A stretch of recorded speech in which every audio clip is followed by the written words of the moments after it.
আসসালামু আলাইকুম। হজরত মুসা আলাইহিসসালামের জন্ম ইসরায়েল বংশে। তার বংশধর নবী হজরত ইব্রাহিম আলাইহিসসালামের সাথে মিলিত হয়।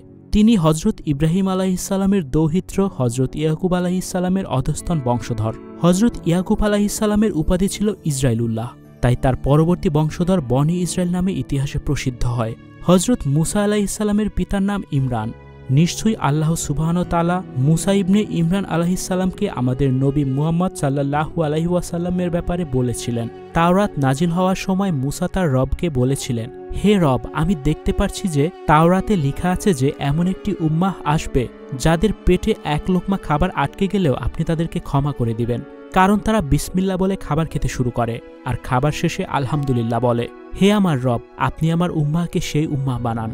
আল্লাহ মুসাকে বললেন, হে মুসা, এটা মুহাম্মাদের উম্মাহ।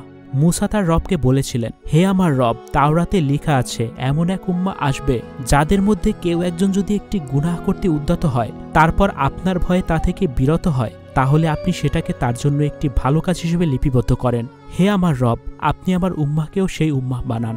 আল্লাহ মুসাকে বললেন, হে মুসা, এটা মুহাম্মাদের উম্মাহ।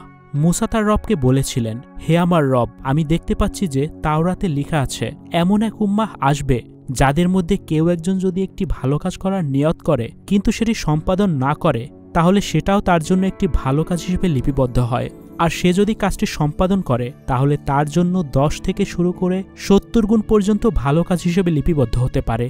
মুসা তার রবকে বলেছিলেন, হে আমার রব, আপনি আমার উম্মাহকেও সেই উম্মাহ বানান। আল্লাহ তাকে বললেন, হে মুসা, এটা মুহাম্মাদের উম্মাহ। তাই মুসা বললেন, হে আমার রব, আমাকে মুহাম্মাদের উম্মাতে অন্তর্ভুক্ত করুন। মুসা সেই উম্মাতের অন্তর্ভুক্ত হতে চাইলেন যে উম্মাহকে আল্লাহ তাআলা মুহাম্মাদের মাধ্যমে সম্মানিত করেছেন।